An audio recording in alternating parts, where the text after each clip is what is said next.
ನಮ್ಮ ಜೀವನದಲ್ಲಿ ಸಮಸ್ಯೆಗಳು ಆಗಾಗ್ಗೆ ಎದುರಾಗಬಹುದು, ಆದರೆ ಸತ್ಯ ಮತ್ತು ನೀತಿಗೆ ಅನುಸರಿಸಿದರೆ ಯಾವಾಗಲೂ ಜಯ ನಮ್ದೇ. ಇಂದು ನಾವು ಅಪಣ್ಣಕ ಜಾತಕ ಕಥೆಯಿಂದ ಹೊಸ ಪಾಠ ಕಲಿಯೋಣ. ನಮ್ಮ ನೀತಿ ಕಪಟ ಚಾನೆಲ್ಗೆ ಸ್ವಾಗತ. ನಂದ ವರ್ಗ 1. ಕರ್ಮ ವಿಪಾಕದ ಸುತ್ತ. ಹೀಗೆ ಕೇಳಿದ್ದೇನೆ, ಒಮ್ಮೆ ಭಗವಾನರು ಸಾವಸ್ಥೆಯಲ್ಲಿ ಅನಾಥಪಿಂಡಿಕನ ಆರಾಮದಲ್ಲಿ ತಂಗಿದ್ದರು. ಆ ಒಬ್ಬ ಭಿಕ್ಷುವು ಭಗವಾನರ ಹತ್ತಿರದಲ್ಲಿ ಪದ್ಮಾಸನದಲ್ಲಿ ಕುಳಿತಿದ್ದನು. ಹಿಂದಿನ ಕರ್ಮ ವಿಪಾಕದ ದೆಸೆಯಿಂದರು ಆಗ ಒಟ್ಟವಾದ ಬಾಧೆಯನ್ನನುಭವಿಸುತ್ತಿದ್ದನು. ಆದರೆ ದೇಹವನ್ನು ನೆಟ್ಟಗಿಟ್ಟುಕೊಂಡು ಸ್ಮೃತಿವಂತನಾಗಿ ಯಾವ ಬಾಧೆಯನ್ನು ತೋರಿಸಿಕೊಳ್ಳದೆ ಶಾಂತಚಿತ್ತನಾಗಿದ್ದನು. ಪದ್ಮಾಸನದಲ್ಲಿ ಕುಳಿತು ಹಿಂದಿನ ಕರ್ಮದ ವಿಪಾಕದಿಂದ ತೀವ್ರವಾದ ಬಾಧೆಯನ್ನು ಅನುಭವಿಸುತ್ತಿದ್ದರೂ ಅದನ್ನು ತೋರಿಸಿಕೊಳ್ಳದೆ ಶಾಂತಚಿತ್ತನಾಗಿ ಪದ್ಮಾಸನದಲ್ಲಿ ಕುಳಿತಿರುವ ಆ ಭಿಕ್ಷುವನ್ನು ಭಗವಾನರು ನೋಡಿದರು. ಇದರ ಅರ್ಥವನ್ನು ತಿಳಿದ ಭಗವಾನರು ಈ ಉದ್ಧಾರವನ್ನು ಮಾಡಿದರು. ಎಲ್ಲ ಕರ್ಮಗಳನ್ನು ಹಿಂದೆ ಹಾಕಿ ಅಂಟಿಕೊಂಡಿರುವ ಕೊಳೆಯನ್ನು ಕೊಡವಿಕೊಂಡು ನಾನು ನನ್ನದು ಎಂಬುದರ ಆಚೆ ನಿಂತಿರುವ ಭಿಕ್ಷುಗಳಿಗೆ ಜನರೊಂದಿಗೆ ಉಂಟು ಇಲ್ಲ ಎಂದು ಹೇಳಬೇಕಾದುದಾವುದೂ ಇರುವುದಿಲ್ಲ. 2. ನಂದ ಸುತ್ತ. ಹೀಗೆ ಕೇಳಿದ್ದೇನೆ, ಒಮ್ಮೆ ಭಗವಾನರು ಸಾವಳ್ಳಿಯ ಜೇತವನದಲ್ಲಿನ ಅನಾಥಪಿಂಡಿಕನ ಆರಾಮದಲ್ಲಿ ತಂಗಿದ್ದರು. ಆಗ ಭಗವಾನರ ತಮ್ಮನೂ ಅವರ ತಾಯಿಯ ಸಹೋದರಿಯ ಪುತ್ರನೂ ಆದ ಆಯುಷ್ಮಂತ ನಂದನು ಬಹಳ ಭಿಕ್ಷುಗಳಿರುವ ಗುಂಪನ್ನು ಕುರಿತು ಇಂತೆಂದನು, ಗೆಳೆಯರೇ, ನಾನು ಪರಿಶುದ್ಧವಾದ ಬ್ರಹ್ಮಚರ್ಯವನ್ನು ಶ್ರದ್ಧೆಯಿಂದ ಪಾಲಿಸಲಾರೆ, ಅದರ ಭಾರವನ್ನು ಹೊರಲಾರೆ, ಈ ಸಾಧನೆಯನ್ನು ತೊರೆದು ಹಿಂದಿನ ಜೀವನಕ್ಕೆ ಮರಳಿ ಹೋಗುತ್ತೇನೆ. ಆಗ ಒಬ್ಬ ಭಿಕ್ಷುವು ಭಗವಾನರ ಬಳಿಗೆ ಹೋದನು. ಭಗವಾನರಿಗೆ ಅಭಿವಂದಿಸಿ ಒಂದು ಕಡೆ ಕುಳಿತುಕೊಂಡನು. ಆನಂತರ ಭಗವಾನರಿಗೆ ಹೀಗೆ ಹೇಳಿದನು, ಭಂತೆ, ಭಗವಾನರ ತಮ್ಮ ಮತ್ತು ಅವರ ಮಾತೆಯ ಸೋದರಿಯ ಮಗನಾದ ಆಯುಷ್ಕಂತ ನಂದನು ತನಗೆ ಬ್ರಹ್ಮಚರ್ಯವನ್ನು ಪಾಲಿಸುವುದು ಸಾಧ್ಯವಿಲ್ಲ ಎಂದು ಬಹಳ ಭಿಕ್ಷುಗಳು ಸೇರಿದ ಗುಂಪಿನಲ್ಲಿ ಹೇಳಿದ್ದಾನೆ. ಆಗ ಭಗವಾನರು ಆ ಭಿಕ್ಷುವಿಗೆ ಹೀಗೆ ಹೇಳಿದರು, ಭಿಕ್ಷು ನಂದನಿಗೆ ಶಾಸ್ತ್ರರು ಕರೆಯುತ್ತಿದ್ದಾರೆ ಎಂದು ಹೇಳು. ಹಾಗೆಯೇ ಆಗಲಿ ಬಂತೆಯೇ ಎಂದು ಆ ಭಿಕ್ಷುವು ಭಗವಾನರಿಗೆ ಉತ್ತರ ಹೇಳಿ ಆಯುಷ್ಕಂತ ನಂದನ ಬಳಿಗೆ ಹೋದನು. ಆನಂತರ ನಂದನನ್ನು ಕುರಿತು, ಆಯುಷ್ಕಂತ ನಂದ, ಭಗವಾನರು ನಿನ್ನನ್ನು ಕರೆಯುತ್ತಿದ್ದಾರೆ ಎಂದು ಹೇಳಿದನು. ಆಗಲಿಯೇ ಎಂದು ನಂದನು ಆ ಭಿಕ್ಷುವಿಗೆ ಉತ್ತರ ಹೇಳಿ ಭಗವಾನರ ಬಳಿಗೆ ಬಂದನು. ಭಗವಾನರಿಗೆ ಅಭಿವಂದಿಸಿ ಒಂದು ಕಡೆ ಕುಳಿತುಕೊಂಡನು.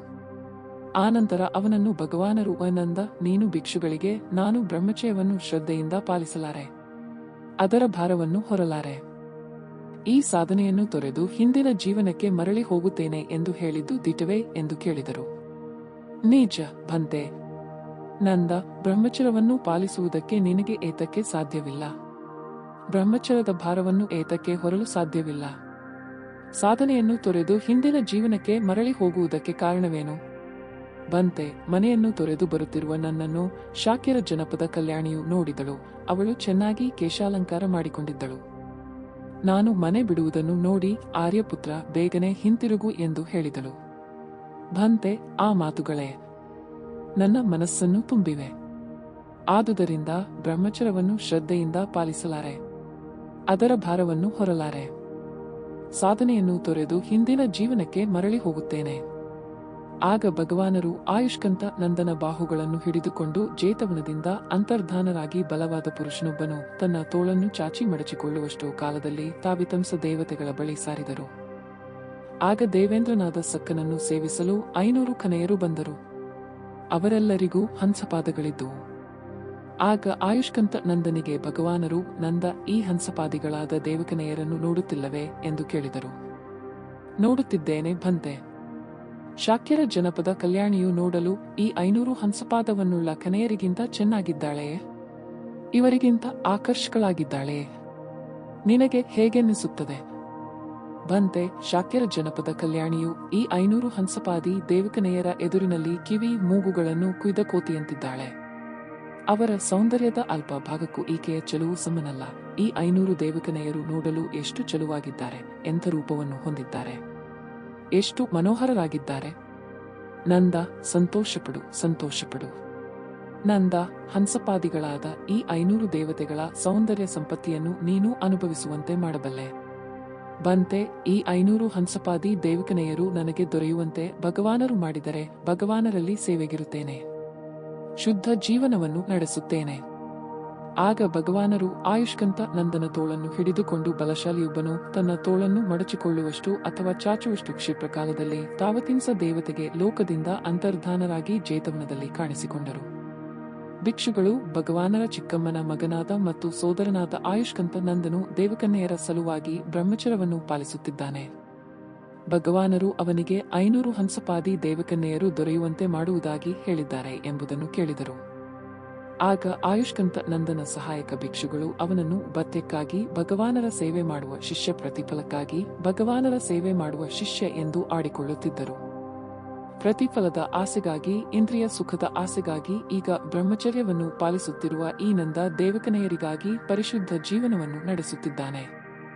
ಆಗ ಆಯುಷ್ಕಂತ ನಂದನು ಸಹಾಯಕ ಭಿಕ್ಷುಗಳು ತನ್ನನ್ನು ಭತ್ಯಕ್ಕಾಗಿ ಬ್ರಹ್ಮಚರ್ಯವನ್ನು ಪಾಲಿಸುತ್ತಿರುವವನು, ಪ್ರತಿಫಲಕ್ಕಾಗಿ ಬ್ರಹ್ಮಚರ್ಯವನ್ನು ಪಾಲಿಸುತ್ತಿರುವವನು ಎಂದು ಹಾಸ್ಯ ಮಾಡುತ್ತಿರುವುದನ್ನು ತಿಳಿದು ನಾಚಿಕೆಗೊಂಡವನಾಗಿ, ಜಿಗುಪ್ಪೆಗೊಂಡವನಾಗಿ, ಚಿಂತೆಗೊಂಡವನಾಗಿ ತಾನೊಬ್ಬನೇ ವಾಸ ಮಾಡುತ್ತಾ ಶ್ರದ್ಧೆಯಿಂದ, ಎಚ್ಚರಿಕೆಯಿಂದ, ಉತ್ಸಾಹದಿಂದ ಸಾಧನೆ ಮಾಡಲಾರಂಭಿಸಿದನು.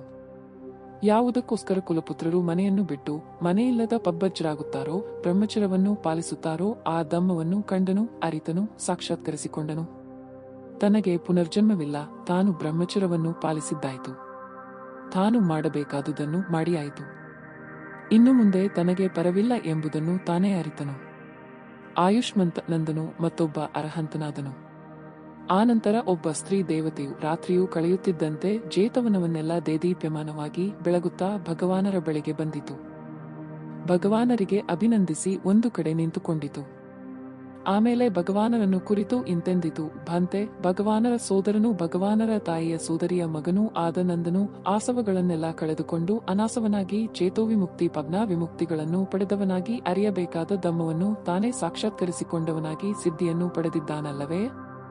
ಭಗವಾನರಲ್ಲಿಯೂ ಆ ಜ್ಞಾನವು ಉದಿಸಿತು. ನಂದನು ಆಸವಗಳನ್ನು ಕಳೆದುಕೊಂಡ ಅನಾಸವನಾಗಿದ್ದಾನೆ, ಚೇತೋವಿಮುಕ್ತಿ ಪಜ್ಞಾವಿಮುಕ್ತಿಯನ್ನು ಪಡೆದುಕೊಂಡಿದ್ದಾನೆ, ಅರಿಯಬೇಕಾದ ಧಮ್ಮವನ್ನು ತಾನೇ ಸಾಕ್ಷಾತ್ಕರಿಸಿಕೊಂಡಿದ್ದಾನೆ, ಸಿದ್ಧಿಯನ್ನು ಪಡೆದುಕೊಂಡಿದ್ದಾನೆ.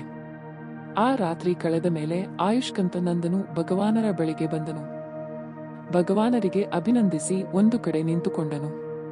ಅನಂತರ ಭಗವಾನರನ್ನು ಕುರಿತು ಇಂತೆಂದನು: ಭಂತೆ, ಹಂಸಪಾದೆಯರಾದ 500 ದೇವಕನೆಯರು ನನಗೆ ದೊರೆಯುವಂತೆ ಮಾಡುವರೆಂದು ಭಗವಾನರು ಹೇಳಿದ್ದರಷ್ಟೇ. ಭಂತೆ, ಭಗವಾನರು ಆ ವಾಗ್ದಾನದಿಂದ ಮುಕ್ತರಾಗಿದ್ದಾರೆಂದು ಘೋಷಿಸುತ್ತಿದ್ದೇನೆ.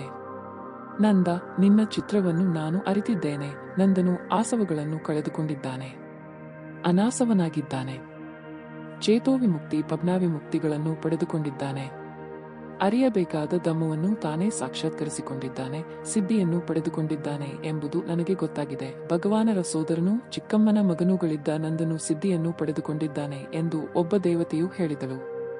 ಮುಕ್ತನಾಗಿದ್ದೇನೆ. ಈ ಘಟನೆಯ ಅರ್ಥವನ್ನು ತಿಳಿದ ಭಗವಾನರು ಈ ಉದ್ಧಾರವನ್ನು ಮಾಡಿದರು. ಯಾವನು ಕೆಸರಿನ ಹಾದಿಯನ್ನು ದಾಟಿದ್ದಾನೋ, ಮುಳ್ಳನ್ನು ಕಿತ್ತು ಹಾಕಿದ್ದಾನೋ, ಮೋಹವನ್ನು ನಾಶ ಮಾಡಿಕೊಂಡಿದ್ದಾನೋ ಆ ಭಿಕ್ಷುವನ್ನು ಸುಖ ದುಃಖಗಳು ಬಾಧಿಸುವುದಿಲ್ಲ. 3 ಎಸೋಜ್ ಸುತ್ತ. ಹೀಗೆ ಕೇಳಿದ್ದೇನೆ. ಒಮ್ಮೆ ಭಗವಾನರು ಸಾವತಿಯ ಜೇತವನದಲ್ಲಿನ ಅನಾಥಪಿಂಡಿಕನ ಆರಾಮದಲ್ಲಿ ತಂಗಿದ್ದರು. ಆಗ ಎಸೋಜನೆಂಬ ಭಿಕ್ಷುವು ತನ್ನ ಅನುಯಾಯಿಗಳಾದ 500 ಭಿಕ್ಷುಗಳೊಡನೆ ಭಗವಾನರನ್ನು ನೋಡಲು ಸಾವತಿಗೆ ಬಂದಿದ್ದನು. ಆ ಆಗಂತುಕ ಭಿಕ್ಷುಗಳು ಅಲ್ಲಿ ವಾಸವಾಗಿದ್ದ ಭಿಕ್ಷುಗಳನ್ನು ಕುಶಲ ಪ್ರಶ್ನೆ ಮಾಡಿ ತಮ್ಮ ಹಾಸಿಗೆ ಹೊದಿಕೆಗಳನ್ನು ಸರಿಮಾಡಿಕೊಳ್ಳುತ್ತಾ, ಪಿಂಡಪಾತ್ರೆ ಜೀವರಗಳನ್ನು ಜೋಡಿಸುತ್ತಾ, ಆಸನಗಳನ್ನು ಸರಿಪಡಿಸಿಕೊಳ್ಳುತ್ತಾ ಹೆಚ್ಚಾಗಿ ಸದ್ದು ಮಾಡುತ್ತಾ ಗೊಂದಲದಲ್ಲಿ ತೊಡಗಿದ್ದರು. ಆಗ ಭಗವಾನರು ಆನಂದನಿಗೆ: ಆನಂದ, ಈ ಸದ್ದುಗದ್ದಲ ಏಕಾಗುತ್ತಿದೆ? ಮೀನು ಹಿಡಿಯುವವರು ಮಾಡುವಂತ ಶಬ್ದವನ್ನು ಮಾಡುತ್ತಿದ್ದಾರಲ್ಲ. ಬಂತೆ, ಎಸೋಜ ಮತ್ತು ಅವನ ಅನುಯಾಯಿ 500 ಭಿಕ್ಷುಗಳು ಭಗವಾನರ ದರ್ಶನಕ್ಕಾಗಿ ಸಾವತಿಗೆ ಬಂದಿದ್ದಾರೆ. ಆ ಆಗಂತುಕ ಭಿಕ್ಷುಗಳು ಇಲ್ಲಿರುವ ಭಿಕ್ಷುಗಳನ್ನು ಕುಶಲ ಪ್ರಶ್ನೆ ಮಾಡಿದ ಮೇಲೆ ತಮ್ಮ ಹಾಸಿಗೆ ಹೊದಿಕೆಗಳನ್ನು ಸರಿಮಾಡಿಕೊಳ್ಳುತ್ತಾ, ಪಿಂಡಪಾತ್ರೆಗಳನ್ನು ಜೋಡಿಸುತ್ತಾ, ಆಸನವನ್ನು ಸಿದ್ಧ ಮಾಡಿಕೊಳ್ಳುತ್ತಾ ವಿಪರೀತ ಗದ್ದಲವನ್ನು ಮಾಡುತ್ತಿದ್ದಾರೆ.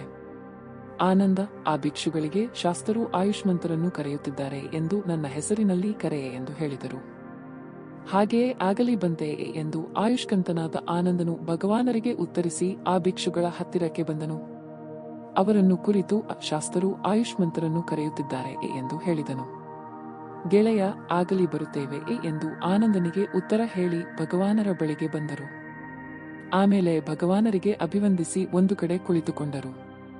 ಕುಳಿತ ಭಿಕ್ಷುಗಳನ್ನು ಕುರಿತು ಭಗವಾನರು ಇಂತೆಂದರು: ಭಿಕ್ಷುಗಳೇ, ಮೀನುಗಾರರು ಮೀನು ಹಿಡಿಯುವಾಗ ಮಾಡುವಂತೆ ನೀವೇಕೆ ವಿಪರೀತ ಗದ್ದಲ ಮಾಡುತ್ತಿದ್ದೀರಿ? ಇದನ್ನು ಕೇಳಿದ ಆಯುಷ್ಕಂತ ಯಸೋಜನು ಭಗವಾನರಿಗೆ ಇಂತೆಂದನು, ಭಂತೆ, ಈ 500 ಭಿಕ್ಷುಗಳು ಭಗವಾನರ ದರ್ಶನಾರ್ಥವಾಗಿ ಸಾವತಿಗೆ ಬಂದಿದ್ದಾರೆ. ಇವರು ಇಲ್ಲಿಯ ಭಿಕ್ಷುಗಳನ್ನು ಕುಶಲ ಪ್ರಶ್ನೆ ಮಾಡಿದ ಮೇಲೆ ಹಾಸಿಗೆ ಹೊದಿಕೆಗಳನ್ನು ಸರಿಪಡಿಸಿಕೊಳ್ಳುತ್ತಾ, ಆಸನಗಳನ್ನು ಸಿದ್ಧ ಮಾಡಿಕೊಳ್ಳುತ್ತಾ, ಪಿಂಡಪಾತ್ರೆಗಳನ್ನು ಜೋಡಿಸುತ್ತಾ ಗದ್ದಲ ಮಾಡುತ್ತಿದ್ದಾರೆ. ಭಿಕ್ಷುಗಳೇ, ಹೊರಟು ಹೋಗಿ, ನೀವು ನನ್ನ ಹತ್ತಿರವಿರಲು ಸಾಧ್ಯವಿಲ್ಲ. ಹಾಗೆಯೇ ಆಗಲಿ ಭಂತೆಯೇ ಎಂದು ಆ ಭಿಕ್ಷುಗಳು ಭಗವಾನರಿಗೆ ಹೇಳಿ ಅಲ್ಲಿಂದ ಎದ್ದು ಅವರಿಗೆ ಅಭಿವಂದಿಸಿ ಪ್ರದಕ್ಷಿಣೆಯನ್ನು ಮಾಡಿ ಹಾಸಿಗೆ ಹೊದಿಕೆ ಆಸನಗಳನ್ನು ಸರಿಮಾಡಿಕೊಂಡ ನಂತರ ಚೀವರಗಳನ್ನು ತೆಗೆದುಕೊಂಡು ಅಲ್ಲಿಂದ ಹೊರಟು ಹೋದರು. ಭಿಕ್ಷೆಗಾಗಿ ವಜ್ಜಿಗಳಿರುವ ಕಡೆಗೆ ಬಂದರು. ವಜ್ಜಿಗಳಿರುವ ಭಾಗದಲ್ಲಿ ಭಿಕ್ಷೆ ಮಾಡಿ ಒಬ್ಬರ ಹಿಂದೆ ಒಬ್ಬರು ಒಗ್ಗುಮುದಾ ನದಿಯ ಹತ್ತಿರಕ್ಕೆ ಹೋದರು. ಅಲ್ಲಿ ಬಣ್ಣಕುಟಿಯನ್ನು ನಿರ್ಮಿಸಿಕೊಂಡು ವರ್ಷಾಕಾಲವನ್ನು ಕಳೆಯುತ್ತಿದ್ದರು. ಆಗ ಆಯುಷ್ಯಂತನಾದ ಯಸೋಜನು ಮಳೆಗಾಲದ ಆರಂಭದಲ್ಲಿ ಭಿಕ್ಷುಗಳನ್ನು ಕುರಿತು, ಗೆಳೆಯರೇ, ಭಗವಾನರು ನಮ್ಮ ಒಳಿತಿಗಾಗಿಯೇ ಹಿತಕ್ಕಾಗಿಯೇ ನಮ್ಮನ್ನು ಓಡಿಸಿದ್ದಾರೆ. ಅವರಿಗೆ ನಮ್ಮ ಮೇಲೆ ಅನುಕಂಪವಿದೆ. ಗೆಳೆಯರೇ, ಯಾವ ವಿಹಾರವನ್ನು ನಿರ್ಮಿಸಿಕೊಂಡಿದ್ದೇವೆಯೋ ಆ ವಿಹಾರದಲ್ಲಿ ಭಗವಾನರಿಗೆ ಪ್ರೀತಿಯಾಗುವಂತೆ ಬಾಳೋಣ ಎಂದನು. ಗೆಳೆಯ, ಹಾಗೆಯೇ ಆಗಲಿಯೇ ಎಂದು ಆಯುಷ್ಕಂತರು ಯಸೋಜನಿಗೆ ಹೇಳಿದರು. ಅದರಂತೆ ಆ ಭಿಕ್ಷುಗಳು ಜನರಿಂದ ದೂರವಾಗಿ ಎಚ್ಚರಿಕೆಯಿಂದ ಉತ್ಸಾಹ ಶ್ರದ್ಧೆಗಳಿಂದ ಆ ಮಳೆಗಾಲದಲ್ಲಿ ಸಾಧನೆ ಮಾಡುತ್ತಾ ಇರುತ್ತಿದ್ದರು. 3 ವಿದ್ಯೆಗಳನ್ನೆಲ್ಲ ಚೆನ್ನಾಗಿ ಕಲಿತರು.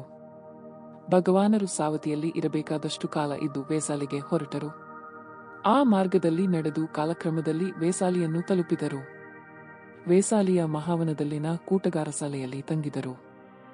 ಆಗ ಭಗವಾನರು ಒಗ್ಗುಮುದ ತೀರದಲ್ಲಿದ್ದ ಭಿಕ್ಷುಗಳ ಚಿತ್ತವನ್ನು ಅರಿತು ಆಯುಷ್ಮಂತನಾದ ಆನಂದನಿಗೆ ಹೀಗೆಂದರು, ಆನಂದ, ಈ ಕಡೆ ಉಜ್ವಲ ಬೆಳಕಿದೆ. ಈ ದಿಕ್ಕು ಕಾಂತಿಯಿಂದ ಕೂಡಿದೆ.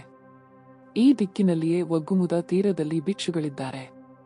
ನಾನು ಹಿಂದೆ ಮಾಡಿದುದಕ್ಕೆ ಪ್ರತಿಯಾಗಿ ಅಲ್ಲಿಗೆ ಹೋಗಬೇಕೆಂದಿದ್ದೇನೆ. ಆನಂದ, ಒಗ್ಗುಮುದ ತೀರದಲ್ಲಿರುವ ಭಿಕ್ಷುಗಳ ಹತ್ತಿರಕ್ಕೆ ದೂತನನ್ನು ಕಳಿಸು. ಶಾಸ್ತರು ಆಯುಷ್ಮಂತರನ್ನು ಕರೆಯುತ್ತಿದ್ದಾರೆ. ಅವರನ್ನು ನೋಡಲು ಇಷ್ಟಪಡುತ್ತಿದ್ದಾರೆ ಎಂದು ತಿಳಿಸುವಂತೆ ಹೇಳು. ಹಾಗೆಯೇ ಆಗಲಿ ಭಂತೆಯೇ ಎಂದು ಆಯುಷ್ಯಂತನಾದ ಆನಂದನು ಭಗವಾನರಿಗೆ ಉತ್ತರಿಸಿ ಒಬ್ಬ ಭಿಕ್ಷುವಿನ ಹತ್ತಿರ ಹೋದನು. ಆ ಭಿಕ್ಷುವಿಗೆ ಹೀಗೆ ಹೇಳಿದನು, ಗೆಳೆಯ, ಒಗ್ಗುಮುದ ತೀರದ ಭಿಕ್ಷುಗಳ ಬಳಿಗೆ ಹೋಗು. ಆಮೇಲೆ ಅವರಿಗೆ ಹೀಗೆ ಹೇಳು, ಶಾಸ್ತರು ಆಯುಷ್ಮಂತರನ್ನು ಕರೆಯುತ್ತಿದ್ದಾರೆ. ಶಾಸ್ತರು ಆಯುಷ್ಮಂತರನ್ನು ನೋಡಲು ಇಷ್ಟಪಡುತ್ತಿದ್ದಾರೆ. ಗೆಳೆಯ, ಹಾಗೆಯೇ ಆಗಲಿ ಎಂದು ಆ ಭಿಕ್ಷುವು ಆಯುಷ್ಯಂತನಿಗೆ ಹೇಳಿದನು. ಬಲಶಾಲಿಯೊಬ್ಬನು ತನ್ನ ಮಡಚಿರುವ ತೋಳನ್ನು ಚಾಚುವಷ್ಟು ಕಾಲದಲ್ಲಿ ಅಥವಾ ಚಾಚಿರುವ ತೋಳನ್ನು ಮಡಚಿಕೊಳ್ಳುವಷ್ಟು ಕಾಲದಲ್ಲಿ ಮಹಾವನದಲ್ಲಿನ ಕೂಟಗಾರ ಶಾಲೆಯಿಂದ ಹಾರಿಕೊಂಡು ಒಗ್ಗುಮುದ ನದಿ ತೀರದಲ್ಲಿನ ಭಿಕ್ಷುಗಳ ಹತ್ತಿರಕ್ಕೆ ಬಂದು ಅವರನ್ನು ಕುರಿತು, ಶಾಸ್ತರು ಆಯುಷ್ಮಂತರನ್ನು ಕರೆಯುತ್ತಿದ್ದಾರೆ. ಅವರನ್ನು ನೋಡಲು ಇಷ್ಟಪಡುತ್ತಿದ್ದಾರೆ ಎಂದನು.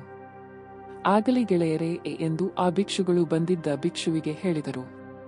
ಹಾಸಿಗೆ ಹೊದಿಕೆಗಳನ್ನು ಸರಿಪಡಿಸಿಕೊಂಡು ಆಸನಗಳನ್ನು ಅಣಿಮಾಡಿಕೊಂಡು ಪಿಂಡಪಾತ್ರೆ ಚೀವರಗಳನ್ನು ತೆಗೆದುಕೊಂಡು ಒಗ್ಗುಮುದ ನದಿ ತೀರದಿಂದ ಹಾರಿದರು. ಬಲಶಾಲಿಯಾದವನೊಬ್ಬನು ಮಡಚಿರುವ ತೋಳನ್ನು ಚಾಚುವಷ್ಟು ಕಾಲದಲ್ಲಿ ಅಥವಾ ಚಾಚಿರುವ ತೋಳನ್ನು ಮಡಚಿಕೊಳ್ಳುವಷ್ಟು ಕಾಲದಲ್ಲಿ ಮಹಾವನದಲ್ಲಿನ ಕೂಟಗಾರ ಶಾಲೆಗೆ ಬಂದರು. ಭಗವಾನರ ಸಮ್ಮುಖದಲ್ಲಿ ನಿಂದರು. ಆಗ ಭಗವಾನರು ಸಮಾಧಿಯಲ್ಲಿ ಕುಳಿತಿದ್ದರು. ಅವರ ಅಂಗವಾವುದು ಚಲಿಸುತ್ತಿರಲಿಲ್ಲ. ಆಗ ಆ ಭಿಕ್ಷುಗಳು ಹೀಗೆ ಪ್ರಶ್ನಿಸಿಕೊಂಡರು, ಹೀಗೆ ಕುಳಿತಿರುವ ಭಗವಾನರ ಯಾವ ಸ್ಥಿತಿಯನ್ನು ಅನುಭವಿಸುತ್ತಿದ್ದಾರೆ? ಆಗ ಅವರು ಹೀಗೆಂದುಕೊಂಡರು, ಇಲ್ಲಿ ಭಗವಾನರು ಸಮಾಧಿಯಲ್ಲಿದ್ದಾರೆ. ಯಾವ ಚಲನೆಯೂ ಆಗದಂಥ ಸಮಾಧಿಯಲ್ಲಿದ್ದಾರೆ. ಆಗ ಅವರೆಲ್ಲರೂ ಅಂಥದೇ ನಿಶ್ಚಲ ಸಮಾಧಿಯಲ್ಲಿ, ಆನೆಗ್ನ ಸಮಾಧಿ ಲೀನರಾದರು. ರಾತ್ರಿಯೂ ಕಳೆದು ಪ್ರಥಮ ಜಾವ ಕೊನೆಯಾಗುವ ಹೊತ್ತಿನಲ್ಲಿ ಆನಂದನು ತನ್ನ ಆಸನದಿಂದ ಎದ್ದು ತನ್ನ ಉತ್ತರೀಯವನ್ನು ಸರಿಮಾಡಿಕೊಂಡು ಅಂಜಲಿಬದ್ಧನಾಗಿ ಭಗವಾನರಿಗೆ ಪ್ರಣಾಮ ಮಾಡಿ ಇಂತೆಂದನು, ರಾತ್ರಿ ಬಹಳ ಹೊತ್ತಾಯಿತು. ಭಂತೆ, ಪ್ರಥಮ ಜಾವವು ಕೊನೆಯಾಗುತ್ತಾ ಬಂದಿದೆ. ಆಗಂತುಕ ಭಿಕ್ಷುಗಳು ಕುಳಿತಿದ್ದಲ್ಲೇ ಬಹು ಹೊತ್ತಿನಿಂದ ಕುಳಿತಿದ್ದಾರೆ. ಭಂತೆ, ಆಗಂತುಕ ಭಿಕ್ಷುಗಳ ಜೊತೆಗೆ ಕುಶಲ ಪ್ರಶ್ನೆ ಮಾಡಿ ಇದನ್ನು ಕೇಳಿದ ಮೇಲೂ ಭಗವಾನರು ಮೌನದಿಂದಿದ್ದರು. ಆಯುಷ್ಕಂತ ಆನಂದನು 2ನೆಯ ಸಾರಿ ರಾತ್ರಿ ಮಧ್ಯ ಜಾವವು ಮುಗಿಯುತ್ತಾ ಬಂದಾಗ ಭಗವಾನರ ಬಳಿಗೆ ಬಂದು ಮೊದಲಿನಂತೆಯೇ ಕೇಳಿದನು. 2ನೆಯ ಜಾವವು ಮುಗಿಯುತ್ತಾ ಬಂದಿರುವುದನ್ನು ನಿವೇದಿಸಿದನು. 2ನೆಯ ಸಾರಿಯೂ ಭಗವಾನರು ಮೌನವನ್ನು ತಾಳಿದರು. ರಾತ್ರಿಯೂ ಕಳೆಯುತ್ತಾ ಬಂದು 3ನೆಯ ಜಾವವು ಕೊನೆಯಾಗುತ್ತಾ ಅರುಣೋದಯವಾಗುತ್ತಾ ರಾತ್ರಿಯ ನಗುಮುಖವನ್ನು ತಾಳುತ್ತಾ ಇರುವಾಗ ಆಯುಷ್ಕಂತ ಆನಂದನು 3ನೆಯ ಸಾರಿ ಭಗವಾನರ ಬಳಿಗೆ ಬಂದನು. ತನ್ನ ಉತ್ತರೀಯವನ್ನು ಸರಿಪಡಿಸಿಕೊಂಡು ಅಂಜಲಿಬದ್ಧನಾಗಿ ಪ್ರಣಾಮ ಮಾಡಿ ಭಗವಾನರನ್ನು ಕುರಿತು ಇಂತೆಂದನು, ರಾತ್ರಿ ಮುಗಿದಿದೆ. ಭಂತೆ, ರಾತ್ರಿಯ ಕೊನೆಯ ಜಾವವು ಮುಗಿಯುತ್ತಾ ಬಂದಿದೆ. ಅರುಣೋದಯವಾಗುತ್ತಿದೆ. ರಾತ್ರಿಯು ನಗುಮುಖವನ್ನು ತಾಳಿದೆ. ಆಗಂತುಕ ಭಿಕ್ಷುಗಳು ಬಹುಹೊತ್ತಿನಿಂದ ಕುಳಿತಲ್ಲೇ ಕುಳಿತಿದ್ದಾರೆ. ಭಂತೆ, ಅವರೊಂದಿಗೆ ಕುಶಲ ಪ್ರಶ್ನೆ ಮಾಡಿ. ಆಗ ಭಗವಾನರು ಸಮಾಧಿಯಿಂದ ಎದ್ದು ಆನಂದನನ್ನು ಕುರಿತು ಇಂತೆಂದರು. ಆನಂದ, ನಿನಗೆ ತಿಳುವಳಿಕೆ ಇದ್ದರೆ ನೀನು ಹೀಗೆ ಕೇಳುತ್ತಿರಲಿಲ್ಲ. ಆನಂದ, ನಾನು ಈ 500 ಭಿಕ್ಷುಗಳ ಜೊತೆಯಲ್ಲೇ ಆನೆಜ್ಜ ಸಮಾಧಿಯಲ್ಲಿದ್ದೆ. ಆಗ ಭಗವಾನರು ಇದರ ಅರ್ಥವನ್ನು ಅರಿತು ಈ ಉದ್ಧಾರ ಮಾಡಿದರು. ಯಾವನು ಕಾಮಕಂಟಕಗಳನ್ನು ಜಯಿಸಿರುವನೋ, ನಿಂದಾತೀತನಾಗಿರುವನೋ, ಬಂಧನಗಳನ್ನು ಕತ್ತರಿಸಿಕೊಂಡಿರುವನೋ, ಅವನು ಪರ್ವತದಂತೆ ನಿಶ್ಚಲವಾಗಿರುತ್ತಾನೆ. ಆ ಭಿಕ್ಷುವು ಸುಖ ದುಃಖಗಳಿಂದ ತಲ್ಲಣಿಸುವುದಿಲ್ಲ. 4 ಸಾರಿಪುತ್ರ ಸುತ್ತ. ಹೀಗೆ ಕೇಳಿದ್ದೇನೆ. ಒಮ್ಮೆ ಭಗವಾನರು ಸಾವಯ ಜೇತವನದಲ್ಲಿನ ಅನಾಥ ಪಿಂಡಿಕನ ಆರಾಮದಲ್ಲಿ ತಂಗಿದ್ದರು. ಆ ಸಮಯದಲ್ಲಿ ಆಯುಷ್ಕಂತ ಸಾರಿಪುತ್ತನು ಭಗವಾನರ ಸಮೀಪದಲ್ಲಿದ್ದನು. ಅವನು ಪದ್ಮಾಸೀನನಾಗಿ ಶರೀರವನ್ನು ನೆಟ್ಟಗೆ ಮಾಡಿಕೊಂಡು ಸ್ಮೃತಿವಂತನಾಗಿ ಸಾಧನೆ ಮಾಡುತ್ತಿದ್ದನು. ತಮಗೆ ಆನತಿ ದೂರದಲ್ಲಿ ಆಯುಷ್ಕಂತ ಸಾರಿಪುತ್ತನು ಪದ್ಮಾಸನದಲ್ಲಿ ಕುಳಿತು ತನ್ನ ಶರೀರವನ್ನು ನೆಟ್ಟಗೆ ಮಾಡಿಕೊಂಡು ಸಾಧನೆ ಮಾಡುತ್ತಿದ್ದುದನ್ನು ಭಗವಾನರು ಅರಿತರು. ಆಗ ಭಗವಾನರು ಇದರ ಅರ್ಥವನ್ನು ತಿಳಿದು ಈ ಉದ್ಧಾರವನ್ನು ಮಾಡಿದರು. ಪರ್ವತದ ಶಿಲೆಯು ಹೇಗೆ ಅಚಲವಾಗಿ ನಿಂತಿರುತ್ತದೆಯೋ ಹಾಗೆ ಮೋಹವನ್ನು ನಾಶ ಮಾಡಿಕೊಂಡ ಭಿಕ್ಷುವು ಯಾವ ರೀತಿಯಲ್ಲಿಯೂ ತಲ್ಲಣಿಸದೆ ಪರ್ವತದಂತೆಯೇ ನಿಶ್ಚಲವಾಗಿರುತ್ತಾನೆ. 5 ಮಹಾಮೊಗ್ಗಲ್ಲಾನ ಸುತ್ತ. ಹೀಗೆ ಕೇಳಿದ್ದೇನೆ. ಒಮ್ಮೆ ಭಗವಾನರು ಸಾವಸ್ಥೆಯ ಚೇತವನದಲ್ಲಿನ ಅನಾಥ ಪಿಂಡಿಕನ ಆರಾಮದಲ್ಲಿ ತಂಗಿದ್ದರು. ಆಗ ಭಗವಾನರಿಗೆ ಹತ್ತಿರದಲ್ಲಿಯೇ ಆಯುಷ್ಕಂತ ಮಹಾಮೊಗ್ಗಲ್ಲಾನನು ಪದ್ಮಾಸೀನನಾಗಿ ಕುಳಿತು ಶರೀರವನ್ನು ನೆಟ್ಟಗೆ ಮಾಡಿಕೊಂಡು ಅಂತರ್ಮುಖಿಯಾಗಿ ಕಾಯಾನುಸತಿಯನ್ನು ಮಾಡುತ್ತಿದ್ದನು. ಆಯುಷ್ಕಂತ ಮಹಾಮೊಗ್ಗಲ್ಲಾನನು ತಮಗೆ ಅನತಿ ದೂರದಲ್ಲಿ ಪದ್ಮಾಸನದಲ್ಲಿ ಕುಳಿತು ಶರೀರವನ್ನು ನೆಟ್ಟಗೆ ಮಾಡಿಕೊಂಡು ಅಂತರ್ಮುಖಿಯಾಗಿ ಕಾಯಾನುಸತಿ ಮಾಡುತ್ತಿದ್ದುದನ್ನು ಭಗವಾನರು ಅರಿತರು. ಆಗ ಭಗವಾನರು ಇದರ ಅರ್ಥವನ್ನು ಗ್ರಹಿಸಿ ಈ ಉದ್ಧಾರವನ್ನು ಮಾಡಿದರು. ಕಾಯಾನುಪಸ್ಸನದಲ್ಲಿ ಮನಸ್ಸನ್ನು ನಿಲ್ಲಿಸಿ 6 ಫಸ್ಸಾಯತನಗಳ ಸಂಯಮವನ್ನು ಸಾಧಿಸಿ ಸದಾ ಶಾಂತಚಿತ್ತನಾಗಿರುವ ಭಿಕ್ಷುವು ನಿಬ್ಬಾನವನ್ನು ಸಾಧಿಸುತ್ತಾನೆ. 6 ಪಿಲಿಂದವಚ್ಚ ಸುತ್ತ. ಹೀಗೆ ಕೇಳಿದ್ದೇನೆ. ಒಮ್ಮೆ ಭಗವಾನರು ರಾಜಗಹದ ವೇಳುವನದ ಕಲಂದಕ ನಿವಾಪದಲ್ಲಿ ತಂಗಿದ್ದರು. ಆ ಸಮಯದಲ್ಲಿ ಆಯುಷ್ಕಂತ ಪಿಲಿಂದ ವಚ್ಚನು ಭಿಕ್ಷುಗಳನ್ನು ವಸಲ, ಹೊಲೆಯ ಎಂದು ನಿಂದಿಸುವ ಅಭ್ಯಾಸವನ್ನಿಟ್ಟುಕೊಂಡಿದ್ದನು. ಆಗ ಬಹು ಸಂಖ್ಯೆಯ ಭಿಕ್ಷುಗಳು ಭಗವಾನರ ಬಳಿಗೆ ಬಂದರು. ಆಮೇಲೆ ಭಗವಾನರಿಗೆ ಅಭಿವಂದಿಸಿ ಒಂದು ಕಡೆ ಕುಳಿತುಕೊಂಡರು.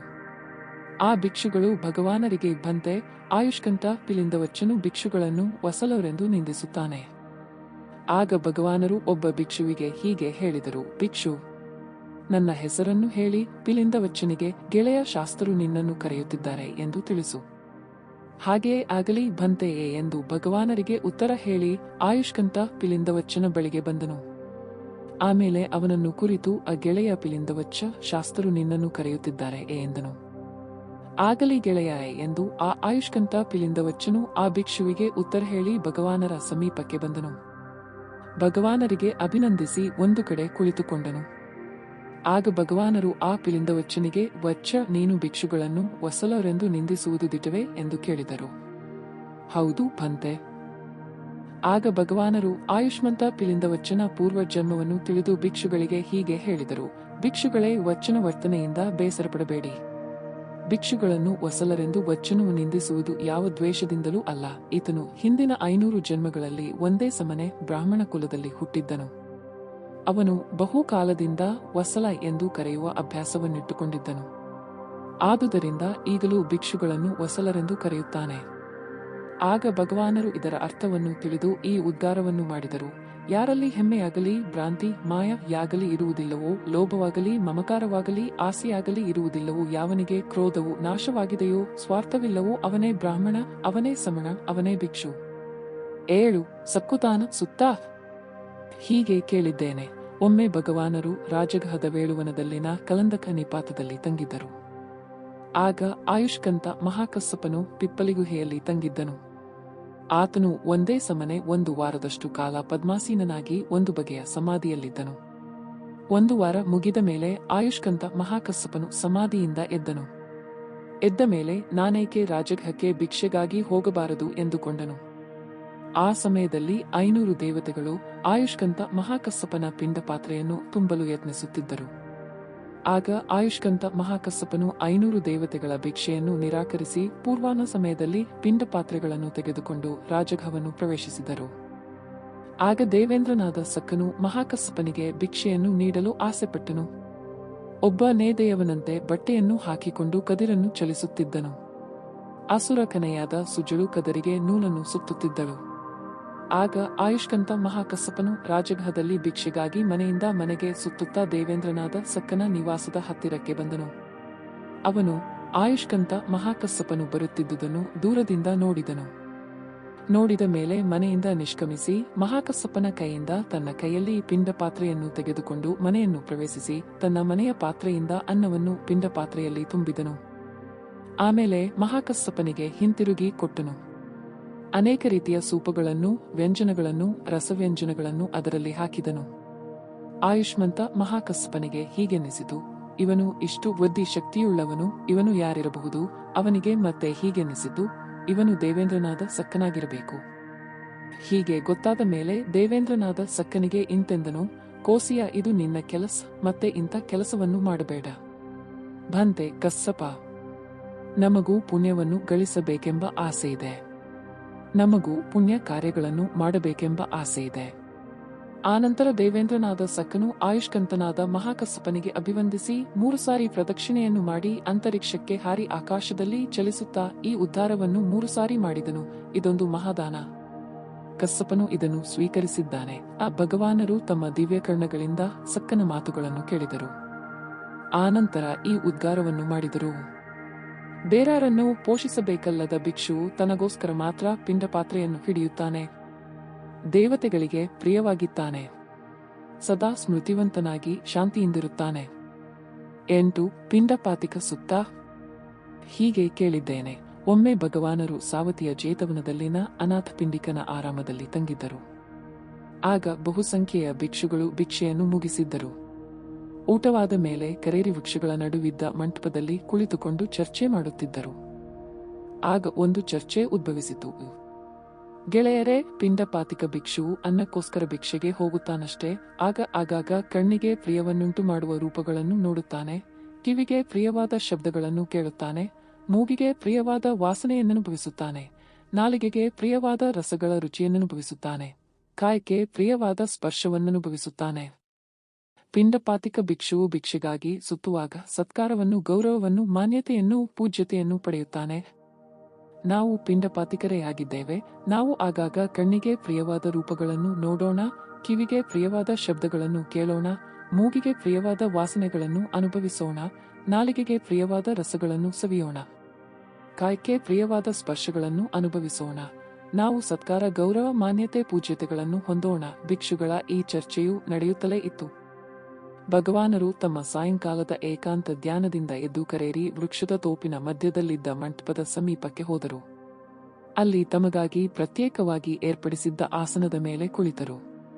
ಅನಂತರ ಭಿಕ್ಷುಗಳನ್ನು ಕುರಿತು ಇಂತೆಂದರು, ಭಿಕ್ಷುಗಳೇ, ಇಲ್ಲಿ ಸೇರಿರುವ ನೀವು ಈಗ ಯಾವುದನ್ನು ಕುರಿತು ಚರ್ಚಿಸುತ್ತಿದ್ದೀರಿ? ಬಂತೆ ಭಿಕ್ಷೆಯನ್ನು ಮುಗಿಸಿಕೊಂಡು ಊಟ ಮಾಡಿದ ಮೇಲೆ ನಾವು ಕರೇರಿ ವೃಕ್ಷಗಳ ನಡುವಿರುವ ಮಂಟಪದಲ್ಲಿ ಸೇರಿದೆವು. ಆಗ ನಮ್ಮಲ್ಲಿ ಈ ಚರ್ಚೆ ಉದ್ಭವಿಸಿತು, ಗೆಳೆಯರೇ, ಪಿಂಡಪಾತಿಕ ಭಿಕ್ಷುವು ಅನ್ನಕ್ಕೋಸ್ಕರ ಭಿಕ್ಷೆಗೆ ಹೋಗುತ್ತಾನಷ್ಟೇ. ಆಗಾಗ ಕಣ್ಣಿಗೆ ಪ್ರಿಯವನ್ನುಂಟು ಮಾಡುವ ರೂಪಗಳನ್ನು ನೋಡುತ್ತಾನೆ, ಕಿವಿಗೆ ಪ್ರಿಯವಾದ ಶಬ್ದಗಳನ್ನು ಕೇಳುತ್ತಾನೆ, ಮೂಗಿಗೆ ಪ್ರಿಯವಾದ ವಾಸನೆಯನ್ನನುಭವಿಸುತ್ತಾನೆ, ನಾಲಿಗೆಗೆ ಪ್ರಿಯವಾದ ರಸಗಳ ರುಚಿಯನ್ನನುಭವಿಸುತ್ತಾನೆ, ಕಾಯಕ್ಕೆ ಪ್ರಿಯವಾದ ಸ್ಪರ್ಶವನ್ನನುಭವಿಸುತ್ತಾನೆ. ಪಿಂಡಪಾತಿಕ ಭಿಕ್ಷುವು ಭಿಕ್ಷೆಗಾಗಿ ಸುತ್ತುವಾಗ ಸತ್ಕಾರವನ್ನು, ಗೌರವವನ್ನು, ಮಾನ್ಯತೆಯನ್ನು, ಪೂಜ್ಯತೆಯನ್ನು ಪಡೆಯುತ್ತಾನೆ. ನಾವು ಪಿಂಡಪಾತಿಕರೇ ಆಗಿದ್ದೇವೆ. ನಾವು ಆಗಾಗ ಕಣ್ಣಿಗೆ ಪ್ರಿಯವಾದ ರೂಪಗಳನ್ನು ನೋಡೋಣ, ಕಿವಿಗೆ ಪ್ರಿಯವಾದ ಶಬ್ದಗಳನ್ನು ಕೇಳೋಣ, ಮೂಗಿಗೆ ಪ್ರಿಯವಾದ ವಾಸನೆಗಳನ್ನು ಅನುಭವಿಸೋಣ, ನಾಲಿಗೆಗೆ ಪ್ರಿಯವಾದ ರಸಗಳನ್ನು ಸವಿಯೋಣ, ಕಾಯಕ್ಕೆ ಪ್ರಿಯವಾದ ಸ್ಪರ್ಶಗಳನ್ನು ಅನುಭವಿಸೋಣ. ನಾವು ಸತ್ಕಾರ, ಗೌರವ, ಮಾನ್ಯತೆ, ಪೂಜ್ಯತೆಗಳನ್ನು ಹೊಂದೋಣ. ಬಂತೆ ನಾವು ಈ ಚರ್ಚೆಯನ್ನು ಮಾಡುತ್ತಿದ್ದಾಗ ಭಗವಾನರು ದಯಮಾಡಿಸಿದರು, ಭಿಕ್ಷುಗಳೇ, ಮನೆಯನ್ನು ತೊರೆದು ಪಬ್ಬಜಿತರಾದ ಮತ್ತು ಶ್ರದ್ಧಾವಂತರಾದ ನೀವು ಇಂಥ ಚರ್ಚೆಯಲ್ಲಿ ತೊಡಗುವುದು ಸರಿಯಲ್ಲ. ನೀವು ಒಟ್ಟಿಗೆ ಸೇರಿದಾಗ ಈ ಎರಡರಲ್ಲಿ ಒಂದನ್ನು ಮಾತ್ರ ಮಾಡಬೇಕು. ಶ್ರೇಷ್ಠವಾದ ಧಮ್ಮವನ್ನು ಕುರಿತು ಚರ್ಚಿಸಬೇಕು ಅಥವಾ ಮೌನದಿಂದಿರಬೇಕು. ಪಿಂಡ ಪಾತ್ರೆಯನ್ನು ಹಿಡಿದ ಭಿಕ್ಷುವು ತನ್ನನ್ನು ಮಾತ್ರ ಸಾಕಿಕೊಳ್ಳುತ್ತಾನೆ. ಪೋಷಿಸಬೇಕಾದ ಮತ್ತಾರೂ ಅವನಿಗಿರುವುದಿಲ್ಲ. ಶಾಂತಚಿತ್ತನೂ ಸ್ಮೃತಿವಂತನೂ ಆದ ಅವನು ದೇವತೆಗಳಿಗೂ ಪ್ರಿಯನಾಗಿರುತ್ತಾನೆ. 9. ಸಿಪ್ಪ ಸುತ್ತ. ಹೀಗೆ ಕೇಳಿದ್ದೇನೆ. ಒಮ್ಮೆ ಭಗವಾನರು ಸಾವತ್ತಿಯ ಚೇತವನದಲ್ಲಿನ ಅನಾಥಪಿಂಡಿಕನ ಆರಾಮದಲ್ಲಿ ತಂಗಿದ್ದರು. ಆ ಸಮಯದಲ್ಲಿ ಬಹು ಸಂಖ್ಯೆಯ ಭಿಕ್ಷುಗಳು ಭಿಕ್ಷೆಯನ್ನು ಮುಗಿಸಿ ಊಟ ಮಾಡಿದ ಮೇಲೆ ಒಂದು ಮಂಟಪದಲ್ಲಿ ಸೇರಿದರು. ಆಗ ಅವರಲ್ಲಿ ಈ ಚರ್ಚೆ ಉದ್ಭವಿಸಿತು. ಗೆಳೆಯರೇ, ಯಾವನು ಶಿಲ್ಪ ವಿದ್ಯೆಯನ್ನು ಅರಿತಿದ್ದಾನೆ? ಯಾವನು ಶಿಲ್ಪವನ್ನು ಕಲಿತಿದ್ದಾನೆ? ಶಿಲ್ಪಗಳಲ್ಲೆಲ್ಲ ಯಾವುದು ಅತಿ ಮುಖ್ಯವಾದುದು? ಅವರಲ್ಲಿ ಕೆಲವರು ಹೀಗೆಂದರು, ಹಸ್ತಿಶಿಲ್ಪ ವಿದ್ಯೆಯವೇ ಅತಿ ಮುಖ್ಯವಾದುದು. ಕೆಲವರು ಆಶ್ವವಿದ್ಯೆಯು ದೊಡ್ಡದುವೇ ಎಂದು, ಮತ್ತೆ ಕೆಲವರು ರಥವಿದ್ಯೆಯೇ ವಿದ್ಯೆಗಳಲ್ಲೆಲ್ಲ ಮುಖ್ಯವಾದುದು ಎಂದು, ಹಲವರು ವಿದ್ಯೆಗಳಲ್ಲೆಲ್ಲ ಖಡ್ಗ ವಿದ್ಯೆಯೇ ಶ್ರೇಷ್ಠವಾದುದು ಎಂದು, ಹಲವರು ಮುದ್ರವಿದ್ಯೆಯೇ ಶ್ರೇಷ್ಠವಾದುದು ಎಂದು, ಕೆಲವರು ಗಣಿತ ವಿದ್ಯೆಯೇ ಸರ್ವಶ್ರೇಷ್ಠ ಎಂದು, ಹಲವರು ಶಂಖವಿದ್ಯೆಯೇ ಶ್ರೇಷ್ಠವೆಂದು, ಮತ್ತೆ ಕೆಲವರು ಲೇಖನ ವಿದ್ಯೆಯೇ ಶ್ರೇಷ್ಠವೆಂದು, ಮತ್ತೆ ಹಲವರು ಕಾವ್ಯವಿದ್ಯೆಯೇ ಸರ್ವೋತ್ತಮವಾದುದು ಎಂದು, ಮತ್ತೆ ಕೆಲವರು ಲೋಕಾಯತ ವಿದ್ಯೆಯೇ ಸರ್ವಶ್ರೇಷ್ಠವೆಂದು, ಹಲವರು ಕ್ಷೇತ್ರ ವ್ಯವಸಾಯ ವಿದ್ಯೆಗಳಲ್ಲೆಲ್ಲ ಅಗ್ರವಾದುದು ಎಂದು ಹೇಳಿದರು. ಆ ಭಿಕ್ಷುಗಳ ಚರ್ಚೆಯು ಹೀಗೆ ಸಾಗುತ್ತಿತ್ತು. ಭಗವಾನರು ತಮ್ಮ ಸಾಯಂಕಾಲದ ಏಕಾಂತ ಧ್ಯಾನದಿಂದ ಎದ್ದು ಆ ಮಂಟಪದ ಸಮೀಪಕ್ಕೆ ಹೋದರು. ತಮಗಾಗಿ ಪ್ರತ್ಯೇಕವಾಗಿ ಏರ್ಪಡಿಸಿದ್ದ ಆಸನದ ಮೇಲೆ ಕುಳಿತರು. ಕುಳಿತುಕೊಂಡ ಮೇಲೆ, ಭಿಕ್ಷುಗಳೇ, ಇಲ್ಲಿ ಸೇರಿ ಏನನ್ನು ಚರ್ಚಿಸುತ್ತಿದ್ದೀರಿ? ಯಾವ ಚರ್ಚೆಯನ್ನು ಮುಂದುವರಿಸುತ್ತಿದ್ದೀರಿ? ಭಂತೆ. ಭಿಕ್ಷೆಯಾದ ಮೇಲೆ ಊಟ ಮಾಡಿ ಈ ಮಂಟಪದಲ್ಲಿ ಸೇರಿದೆವು. ಆಗ ನಮ್ಮಲ್ಲಿ ಈ ಚರ್ಚೆ ಹುಟ್ಟಿಕೊಂಡಿತು. ಗೆಳೆಯರೇ, ಯಾವನು ಶಿಲ್ಪವನ್ನು ಅರಿತಿದ್ದಾನೆ? ಯಾವನು ಶಿಲ್ಪವನ್ನು ಕಲಿತಿದ್ದಾನೆ? ಶಿಲ್ಪಗಳಲ್ಲೆಲ್ಲ ಯಾವುದು ಅತಿ ಮುಖ್ಯವಾದುದು? ಕೆಲವರು ಹೀಗೆಂದರು, ಹಸ್ತಿವಿದ್ಯೆಯೇ ಅತಿ ಮುಖ್ಯವಾದುದು. ಹಲವರು ಕ್ಷೇತ್ರವಿದ್ಯೆಯೇ ವಿದ್ಯೆಗಳಿಗೆಲ್ಲ ಅಗ್ರವಾದುದು ಎಂದು ಚರ್ಚಿಸುತ್ತಿದ್ದೆವು. ಆಗ ಭಗವಾನರು ಇಲ್ಲಿಗೆ ದಯಮಾಡಿಸಿದರು. ಭಿಕ್ಷುಗಳೇ, ಮನೆಯನ್ನು ತೊರೆದು ಪಬ್ಬಚಿತರಾದ ನೀವು ಇಂಥ ಚರ್ಚೆಯಲ್ಲಿ ತೊಡಗುವುದು ಸರಿಯಲ್ಲ. ನೀವು ಒಟ್ಟಿಗೆ ಸೇರಿದ ಮೇಲೆ ಎರಡರಲ್ಲಿ ಒಂದನ್ನು ಮಾಡಬೇಕು. ಶ್ರೇಷ್ಠವಾದ ಧಮ್ಮವನ್ನು ಕುರಿತು ಚಿಂತನೆ ಮಾಡಬೇಕು. ಇಲ್ಲದಿದ್ದರೆ ಮೌನದಿಂದಿರಬೇಕು. ಇದರ ಅರ್ಥವನ್ನು ತಿಳಿದ ಭಗವಾನರು ಈ ಉದ್ಗಾರವನ್ನು ಮಾಡಿದರು. ಯಾವನು ತನ್ನ ಹಿತಕ್ಕೋಸ್ಕರ ಲಘುವಾದ ವಿದ್ಯೆಯಲ್ಲಿ ತೊಡಗುವುದಿಲ್ಲವೋ, ಇಂದ್ರಿಯಗಳನ್ನು ಅಧೀನದಲ್ಲಿಟ್ಟುಕೊಂಡಿರುವನೋ, ಎಲ್ಲ ರೀತಿಯಲ್ಲಿಯೂ ಮುಕ್ತನಾಗಿರುವನೋ, ಗೃಹತ್ಯಾಗ ಮಾಡಿರುವನೋ, ಮಮಕಾರವಿಲ್ಲದವನಾಗಿರುವನೋ, ಆಸೆಯಿಲ್ಲದವನಾಗಿರುವನೋ, ಹೆಮ್ಮೆಯನ್ನು ತ್ಯಜಿಸಿರುವನೋ, ಅವನೇ ಭಿಕ್ಷು, ಅವನೇ ಏಕಾಕಿ. 10. ಲೋಕ ಸುತ್ತ. ಹೀಗೆ ಕೇಳಿದ್ದೇನೆ. ಒಮ್ಮೆ ಭಗವಾನರು ಉರುವೇಲದ ನೇರಂಜರ ನದಿ ತೀರದ ಹತ್ತಿರ ಬೋಧಿ ವೃಕ್ಷದ ಬುಡದಲ್ಲಿ ವಾಸಿಸುತ್ತಿದ್ದರು. ಅವರಿಗೆ ಆಗತಾನೆ ಬೋಧಿ ಪ್ರಾಪ್ತಿಯಾಗಿತ್ತು. ಭಗವಾನರು ಪದ್ಮಾಸನದಲ್ಲಿ 1 ವಾರದಷ್ಟು ಕಾಲ ಚಲಿಸದೆ ಕುಳಿತು ಬೋಧಿ ಪ್ರಾಪ್ತಿಯ ಸುಖವನ್ನು ಅನುಭವಿಸುತ್ತಿದ್ದರು. 1 ವಾರವಾದ ಮೇಲೆ ಸಮಾಧಿಯಿಂದ ಎದ್ದರು. ಬುದ್ಧಚಕ್ಷುಗಳಿಂದ ಲೋಕವನ್ನು ಅವಲೋಕಿಸಿದರು. ಜೀವಿಗಳು ಅನೇಕ ರೀತಿಯ ಸಂತಾಪಗಳಿಂದ, ರಾಗದ್ವೇಷ ಮೋಹಗಳಿಂದ ತುಂಬಿದ ಮನಸ್ಸಿನಿಂದ ಬಗೆಬಗೆಯಾಗಿ ಉರಿದು ಹೋಗುತ್ತಿರುವುದನ್ನು ತಮ್ಮ ಬುದ್ಧ ಚಕ್ಷುಗಳಿಂದ ಭಗವಾನರು ಅವಲೋಕಿಸಿದರು. ಇದರ ಅರ್ಥವನ್ನು ಗ್ರಹಿಸಿ ಭಗವಾನರು ಈ ಉದ್ಧಾರವನ್ನು ಮಾಡಿದರು. ಈ ಲೋಕವು ಸ್ಪರ್ಶವೆಂಬ ರೋಗದಿಂದ ತಾನೇ ದಹಿಸಿಕೊಳ್ಳುತ್ತಿದೆ. ಯಾವುದರಿಂದ ದುರಭಿಮಾನದ ಭಾವನೆ ಬರುತ್ತದೆಯೋ ಅದೆಲ್ಲವೂ ಬೇರೆಯೇ ಆಗಿರುತ್ತದೆ. ಭದ್ರತೆಯನ್ನು ತರುವಂಥದಲ್ಲ. ಭವದಿಂದ ಬಂಧಿತವಾದ ಲೋಕವು ಬೇರೆ ಬೇರೆ ರೀತಿಯಲ್ಲಿ ಭವದಲ್ಲಿ ಪರಿಣಮಿಸುತ್ತದೆ. ಅದರಲ್ಲಿಯೇ ಸಂತೋಷಪಡುತ್ತದೆ. ಈ ಸಂತೋಷದಲ್ಲಿಯೇ ಭಯವಿದೆ. ಈ ಭಯವೇ ದುಃಖಭವವನ್ನು ನಾಶ ಮಾಡಿಕೊಂಡಾಗ ಬ್ರಹ್ಮಚರ್ಯದ ಪಾಲನೆಯಾಗುತ್ತದೆ. ಯಾವ ಸಮಣ ಬ್ರಾಹ್ಮಣರು ಭವದಿಂದ ಮುಕ್ತರಾಗಿದ್ದಾರೆಂದು ಹೇಳಿಕೊಳ್ಳುತ್ತಾರೋ ಅವರೆಲ್ಲರೂ ಅವಿಮುಕ್ತರೇ. ಯಾವ ಸಮಣರು ಬ್ರಾಹ್ಮಣರು ಮುಂದೆ ಚಲಿಸಿದಂತೆ ಭವವನ್ನು ನಿಲ್ಲಿಸಿಬಿಟ್ಟಿದ್ದೇವೆಂದು ಹೇಳುತ್ತಾರೋ ಅವರಾರೂ ಭವದಿಂದ ಬಿಡುಗಡೆಯಾಗಿರುವುದಿಲ್ಲ. ದುಃಖವು ಯಾವುದನ್ನು ಅವಲಂಬಿಸಿದೆಯೋ ಅವುಗಳ ನಾಶವಾದಾಗಲೇ ದುಃಖವು ಹುಟ್ಟುವುದಿಲ್ಲ. ಲೋಕವು ನೋಡುವುದು ಇದನ್ನು. ಅಜ್ಞಾನದಿಂದ ಕೂಡಿರುವ ಜೀವಿಗಳು ಮುಕ್ತವಾಗಲಾರವು ಎಂಬುದನ್ನು. ಯಾವುವೆಲ್ಲವೂ ಭವಕ್ಕೆ ಒಳಗಾಗಿವೆಯೋ ಅವೆಲ್ಲ ಅನಿಚ್ಛ ದುಃಖಗಳಿಂದ ಕೂಡಿರುತ್ತವೆ, ಪರಿಣಾಮ ಹೊಂದುವಂಥವೇ ಆಗಿವೆ. ಸಮಪಾದ ಸಮ್ಯಕ್ ಪ್ರಜ್ಞೆ ಮೂಲಕ ಭವತಣ್ಣ ಭವತೃಷ್ಣದಿಂದ ಬಿಡಿಸಿಕೊಂಡವನು ಜೀವಿಗಳ ನಿಜವಾದ ಸ್ಥಿತಿಯನ್ನು ನೋಡುತ್ತಾನೆ. ಅವು ವೈಭವದಲ್ಲಿ ನಲಿಯುವುದಿಲ್ಲ. ಎಲ್ಲ ತೃಷ್ಣಗಳನ್ನು ನಾಶ ಮಾಡಿಕೊಂಡು ರಾಗವೆಲ್ಲವನ್ನು ನಿಶ್ಲೇಷವಾಗಿ ಅಳಿಸಿರುವವನು ನಿಬ್ಬಾನವನ್ನು ಹೊಂದುತ್ತಾನೆ. ಹಾಗೆ ನಿಬ್ಬಾನವನ್ನು ಸಾಧಿಸಿರುವ ಭಿಕ್ಷುವಿಗೆ ಪುನರ್ಜನ್ಮವಿಲ್ಲ. ಅವನಿಗೆ ಉಪಾಧಿಗಳಿಲ್ಲ. ಅವನು ಶಾಂತಿಯನ್ನು ಪಡೆದಿರುತ್ತಾರೆ. ಅವನು ಮಾರನನ್ನು ಜಯಿಸಿರುತ್ತಾನೆ. ಸಂಗ್ರಾಮದಲ್ಲಿ ಜಯ ಪಡೆದಿರುತ್ತಾನೆ. ಎಲ್ಲ ಭೋಗಗಳಿಂದಲೂ ಮುಕ್ತನಾಗಿರುತ್ತಾನೆ. ಮೂರನೆಯ ನಂದ ವರ್ಗ ಮುಗಿಯಿತು. ಕಮ್ಮನಂದ ಎಸೋಜ ಸಾರಿಪುತ್ತ ಕೋಲಿತ ಪಿಲಿಂದ ಕස්සಪ ಪಿಂಡ ಸಿಪ್ಪ ಲೋಕ ಎಂಬ 10 ಸುತ್ತಗಳು ಇದರಲ್ಲಿವೆ. ಈ ಕತೆ ಹೇಳುವುದರ ಮೂಲಕ ಸತ್ಯ ಮತ್ತು ನೀತಿಗೆ ನಿಷ್ಠೆಯಿಂದ ನಡೆದುಕೊಂಡರೆ ಯಶಸ್ಸು ನಮ್ಮ ಜೊತೆಗಿರುತ್ತದೆ. ಈ ಕತೆ ನಿಮಗೆ ಪ್ರೇರಣೆಯಾದರೆ ದಯವಿಟ್ಟು ನಮ್ಮ ನೀತಿಕಪಥ ಚಾನೆಲ್ಗೆ ಚಂದ ಮಾಡಿ, ಲೈಕ್ ಮಾಡಿ ಹಾಗೂ ನಿಮ್ಮ ಅಭಿಪ್ರಾಯಗಳನ್ನು ಕಾಮೆಂಟ್ ಬಾಕ್ಸ್ನಲ್ಲಿ ಹಂಚಿಕೊಳ್ಳಿ. ಹೊಸ ಕತೆ ಮತ್ತು ಪಾಠಗಳೊಂದಿಗೆ ಬೇಗ ಭೇಟಿಯಾಗೋಣ.